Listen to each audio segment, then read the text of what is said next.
I want to show you how to use Flickr to enhance your photography, and also you'll be using this to complete assignment number 1. What is Flickr? Well, it's the leading image hosting website and service. And for images, this means primarily photography. But Flickr is also an online community. It's essentially a social network, and it has the types of things you would expect in a social network, such as contacts and the ability to communicate with each other. Originally, it was created about 2004, but it's been owned by Yahoo since 2005. And there's almost 4 million new images uploaded every single day. So for this class, you can join Flickr if you want to.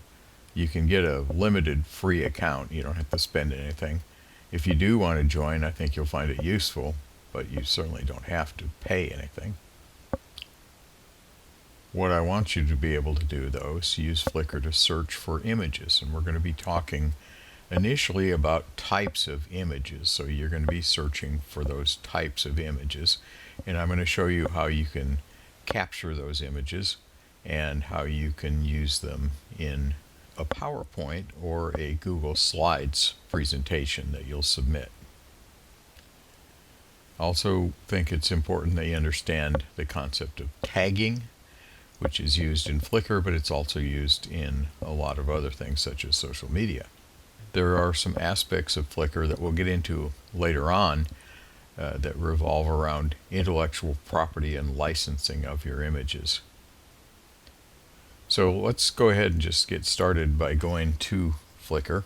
So when you get to Flickr, flickr.com, no E, you have the ability to sign up over here.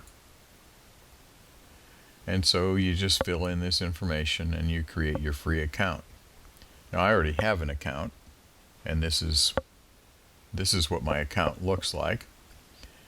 And this is what is called the photo stream, and it's essentially the photos that I have most recently uploaded to Flickr. These are some that I took just last weekend here in Chattanooga. So let me show you a few things about Flickr. I guess the first thing I could show you is the upload. And you click on that little thing over there, and basically at this point you can either go in and select photos from your pictures area over here, or you can alternatively drag and drop. But if I wanted to put this one photo here, which is actually a scan, then I can add tags, and these are just words, so I might use a tag Arkansas. And I could use others as well. I could say logo.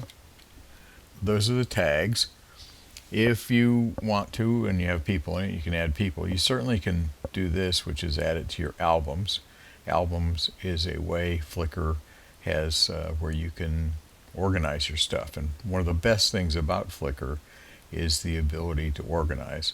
I also mentioned that it's a social network, and one of the aspects of the social network is that you can assign your photographs to be in certain groups. You can join certain groups, and you can see what the kind of groups that activity happens within a group that you're interested in. For example, if you were interested in antique cars, there's a lot of groups in Flickr that feature the photographs of antique vehicles.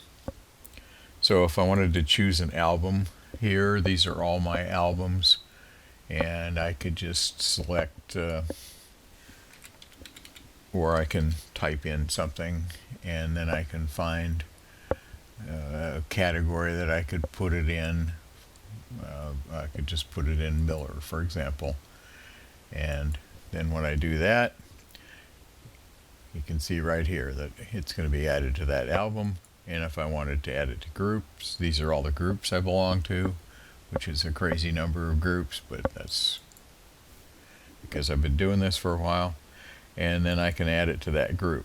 Now I'm not actually going to do that because there's no reason to add this to that group, but I would click over here to upload photos and off it would go. So let me go back to my photo stream here. It's going to say leave the page, yes. And here I am back in my photo stream. Now, here are some things I can do in Flickr under the U, and one of them is, as I mentioned, albums.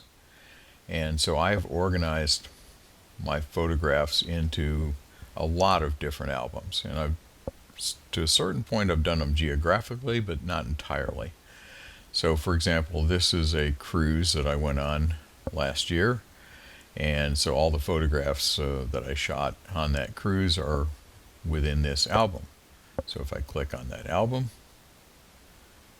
I can see all these different photographs that I took of primarily of the bands that were performing on this music cruise, how the albums works. And here's an album I created for our dog, Flynn Rider the Corgi. And you can see right here, I actually have a video, because Flickr does let you send up short videos as well, but it's primarily a photo site. So back to my albums list. I think you get the idea about albums, and like I say, I sort of organized them geographically to a certain extent. So you can look by states and by countries and things like that. It's a really good way of organizing things. You can also designate your photos or the photos of others that you're contacted or connected with on Flickr as favorites. Here's the groups thing. And I've actually created some groups. For example, here is a group that I created called 100,000 Photographs of Alabama. And so right now, there are 97 different people that have contributed to this, and there's over 11,000 photographs of Alabama that people have uploaded, which is pretty cool. One of the things the group can do is you can actually have discussion forums, so people are posting different things and asking questions and things like that. So it is, in effect, a social network. One of the more interesting aspects of Flickr is its ability to provide you with some analytical information about what you're doing. So this tells me that I've been a pro member, which means I pay, since 2006. So this is my 10th year. I actually belonged to Flickr a couple years earlier than that, but I discontinued my account and reestablished it later. So this is 10 years of Flickr, and I have had a total, as of today, of 2.172 million views of my photos, which I find fairly amazing. And this is where I can see what is going on, like today. So today, at this point, I've had 335 views, and here are the ones that have been viewed the most. So here's this one photograph here, and astoundingly, it's been viewed well over 30,000 times. And it's actually a very old photograph I took when I worked at the University of Arkansas in the 1980s. And this is a Apple III computer, and I think the reason it's had so many views is because there aren't a whole lot of photographs of this particular computer, particularly actually in use. So that's the stats. And then this feature down here called the organizer is really awesome, because this is where you can do all these amazing things here.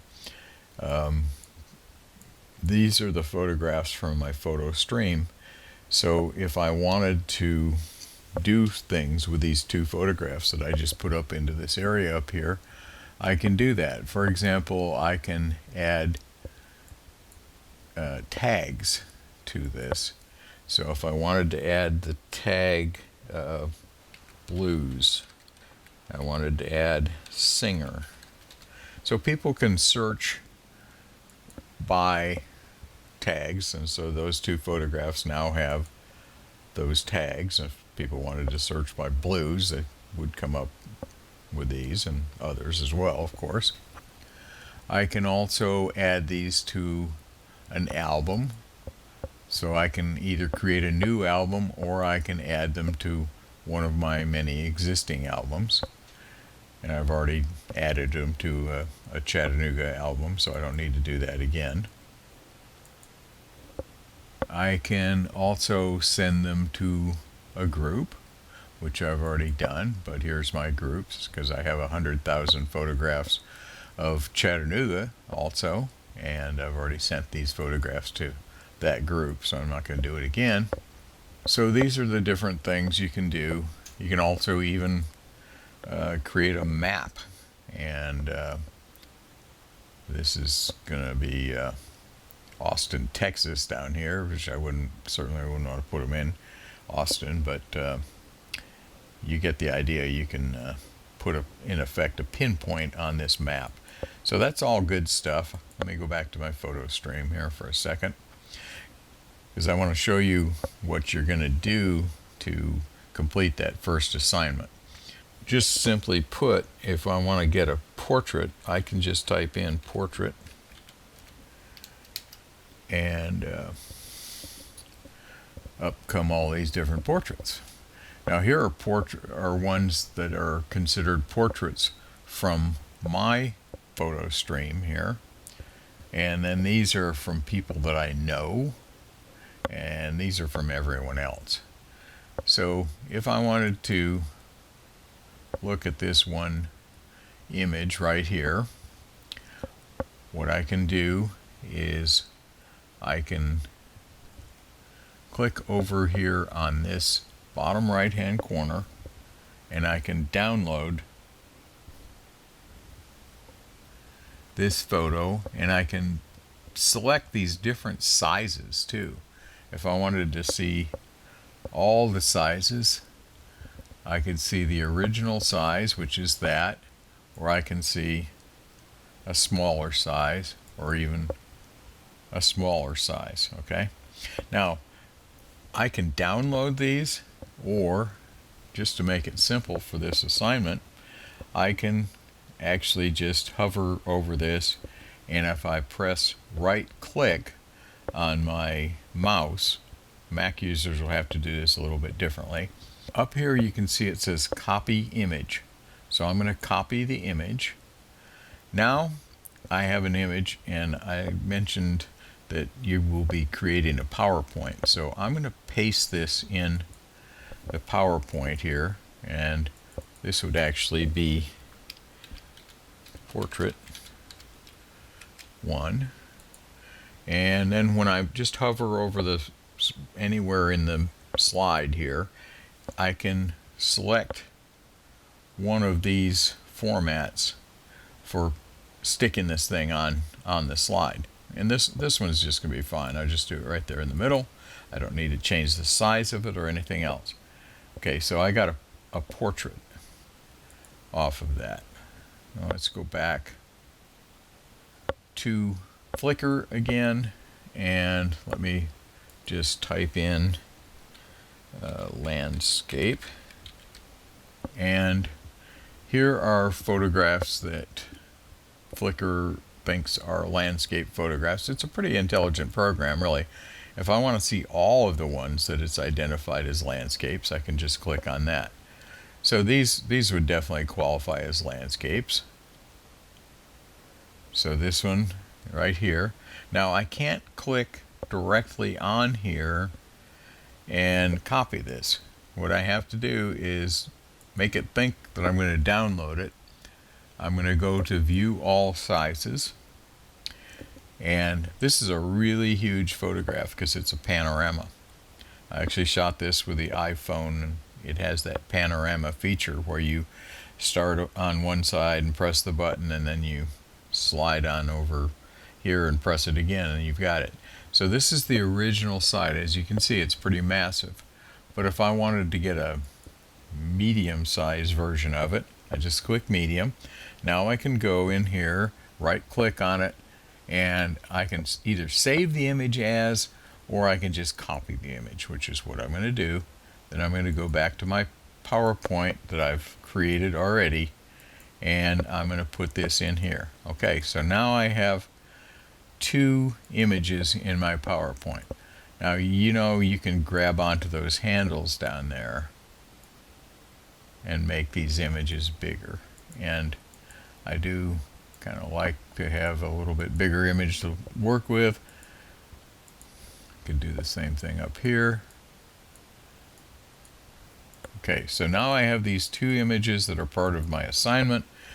I would actually have more to do for assignment 1. You're actually going to turn in a total of 12.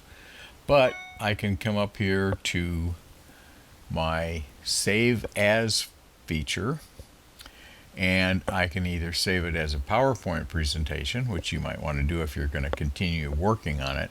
But if you've got it the way you want it and you're ready to turn it in, then what you want to do is go up here to Save As PDF. And this is, of course, the universal data file that allows us to look at these things with other browsers and on other computer systems, and that's why it's really important. So what we're going to do is, I've asked you to use this way of identifying your stuff.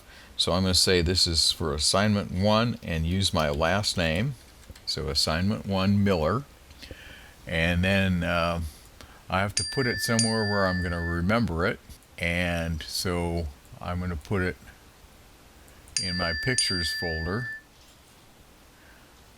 And there I have just saved it as a PDF file. Now what I'll do is I'll go back into my pictures file and I will look for it. There it is, assignment 1 PDF. I can open it, and there we have it. So this is the file that I'm going to submit through Blackboard. There's more about Flickr, but I think this will probably take care of it for now, and it'll give you what you need to do to get started on assignment 1.